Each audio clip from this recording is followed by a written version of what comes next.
guys, welcome back to A Good Life Farm. So I'm here in the kitchen and I've got one of my cast iron skillets getting ready to make dinner. It's actually a little bit early, but I want to get it started because I have a friend coming over later. And this is something that you can kind of make a little bit ahead of time and just warm up later.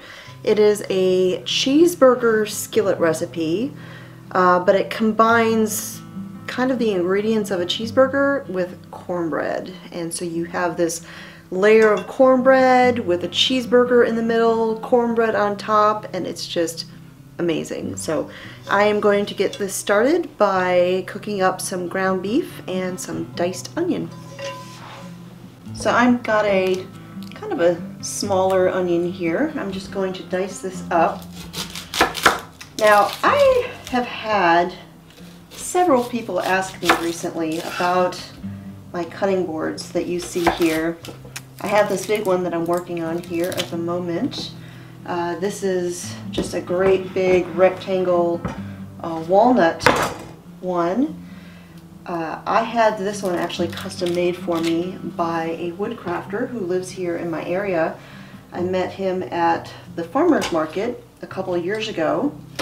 He did all sorts of wood things, cutting boards, puzzles, art pieces, things like that. And I asked him about doing a custom board for me, and he was happy to do that. So that's where I got this one, but then I have these other ones that I have sitting here on my counter as well. And a lot of people have asked me where they could get cutting boards like these, but unfortunately these aren't really ones that you can just order online. The striped one that I have right there came from an Amish farm that I visited a couple of years ago up in Tennessee. There's this area where there's a rather large Amish community, and there's a shop that has a map that shows you where all of the different farms are who have basically little kind of like stores, or they sell things from their homes. And so I went on that little tour and visited them, and that's where I got this striped one. This little striped one that I have here, it's kind of a newer one. I haven't had this one very long. This one came from the Mennonite store that I go to in our area called the Dutch Oven Bakery. Now this larger striped one of the things that I liked about it, I thought was kind of neat, was, if I can get that to stay, that on the back of it, it was actually signed by the person who made it, and they wrote what kind of wood it was made out of. So you've got ash, cherry, and walnut. So I thought that was pretty neat. And then this round one that I use pretty frequently as well, this one I bought at a kitchen supply store, just kind of like a little shop in Fairbanks, Alaska. So none of these cutting boards were, you know, ordered online or anything like that. But if you are interested in finding boards, kind of like the ones that I have, you know, I would just recommend going to farmers markets and look at smaller locations and see if you can't find some woodcrafters in your area. Because if you do, a lot of times, you know, you might be able to get them to make some custom boards for you, like I have. Bring this over here.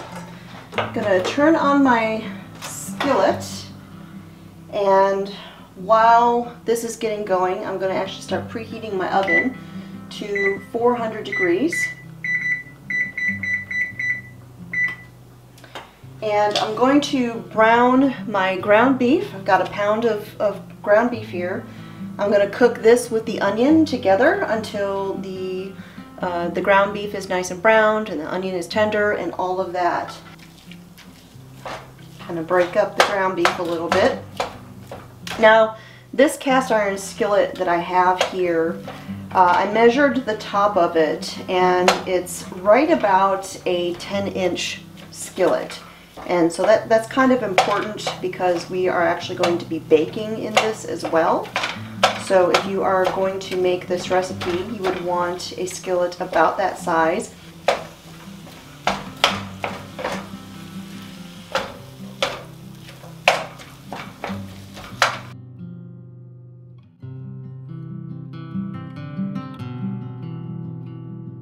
Now while the ground beef and onion were cooking together, I went ahead and I mixed up my cornbread batter. And to do that, I needed 1 cup of all-purpose flour,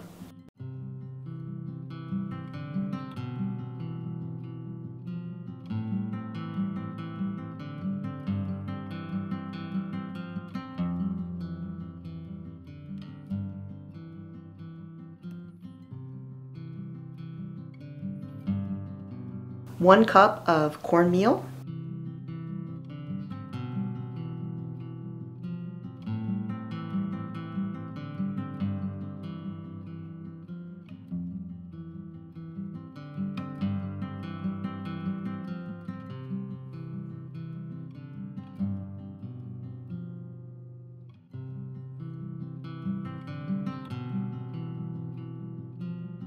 one and a half teaspoons of baking powder,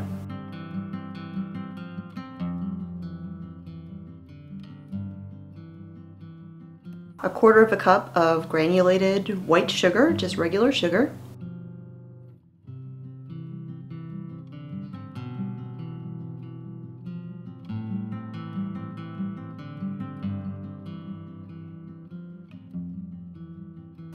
a teaspoon of salt,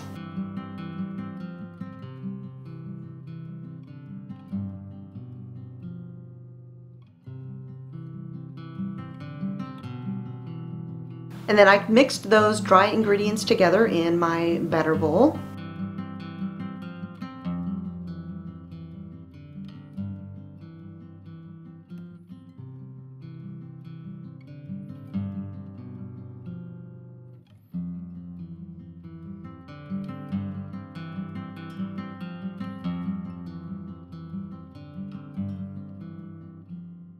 And then in a 2-cup measuring cup, I went ahead and I measured out 1 1/4 cup of buttermilk,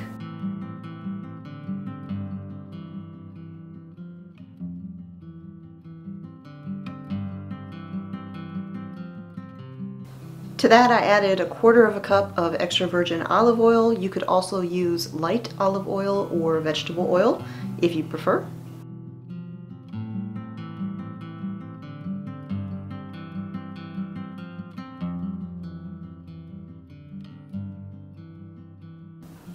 And I added in 2 eggs.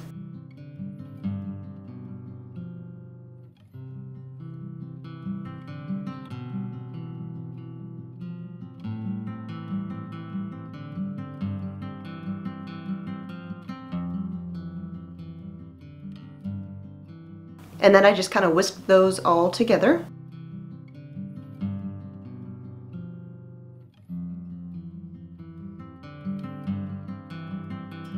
I added the liquid ingredients into my dry ingredients and just whisked those until they were nice and combined.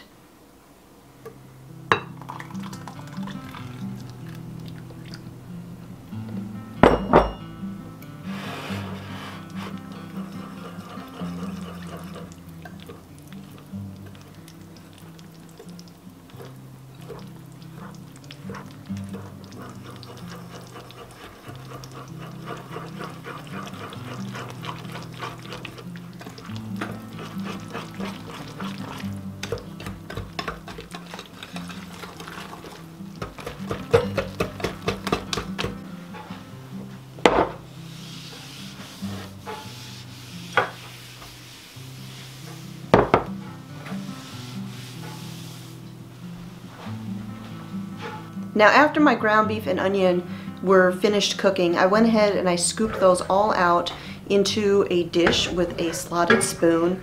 I wiped out any kind of grease or anything like that out of the pan, and then I added in 1 tablespoon of butter. I just melted that in the warm skillet, spread it all around, and I poured half of my cornbread batter into the pan. I spread it out nice and even.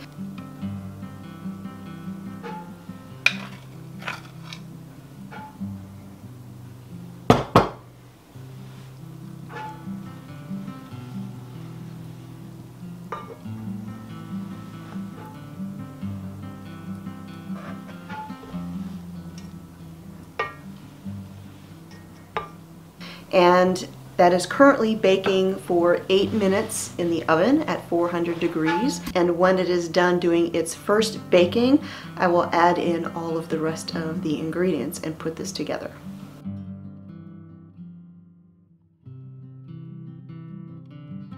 All right, so my first layer of cornbread has finished baking the 8 minutes that it was going to. Now I'm going to take my ground beef and onion mixture and I'm going to sprinkle it all over the top of the cornbread.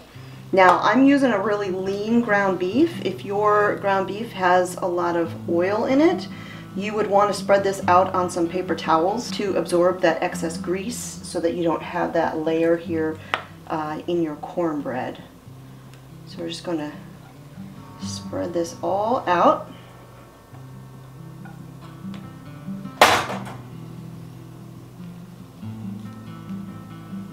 You want to kind of get this as level as you can because this will make it easier for the layers once you put them all on here. So kind of level that out. Alright, now burger toppings. I'm going to add about a tablespoon of mustard and about a tablespoon of ketchup. And you can use more or less. You can omit one of these, like say you don't like mustard.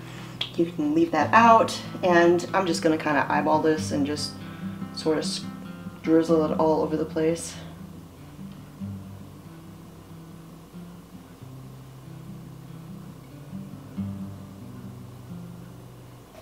And that's probably more than a tablespoon, but that's okay. Alright, now for the same for some ketchup. Just kind of squirt it all over the top.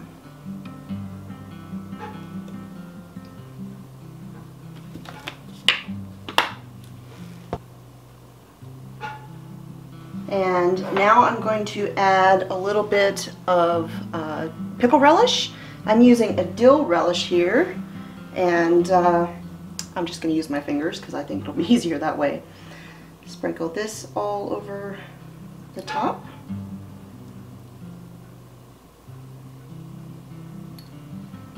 And of course, these ingredients that you put in this layer, you can really customize this to the things that you like or don't like. I've actually got a burger sauce recipe on my website that would be amazing in this as well. Okay, now for some cheese. I've got about 1.5 cups of shredded cheese here. This is a sharp cheddar. We're going to put this all over the top. And again, spread this out, making this as level as you can get it. And then the last thing, of course, that goes on here is the final layer of cornbread batter. And I'm going to kind of scoop this all over the top. I mean, you can pour it on, but I just find it's easier if I use a spoon to spread it out. And you just put this all over the top of it.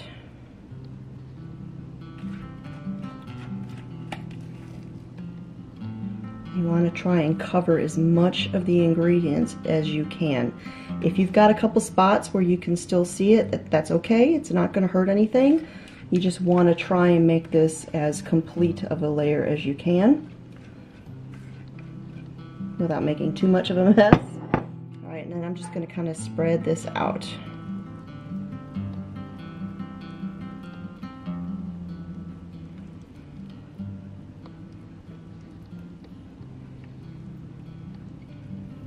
Alright, and now this is going to go back into the oven for 25 to 30 minutes or until the cornbread tests done with a toothpick.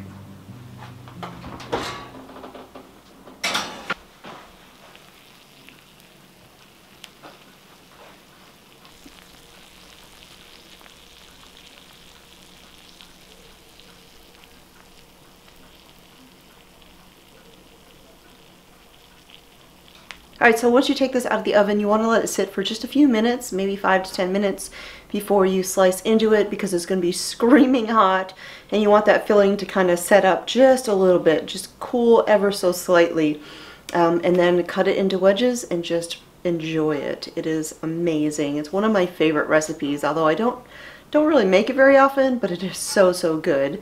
And if you like bacon in your cheeseburger sorts of dishes, you could also fry up some bacon.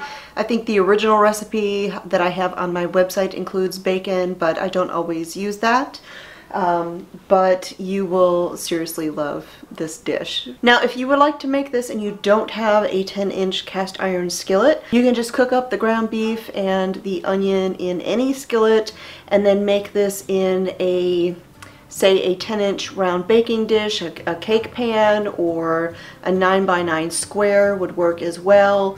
Any similarly sized baking dish would work just fine. So you don't have to make this in a cast iron skillet if you don't have it, but you can still enjoy this amazing recipe.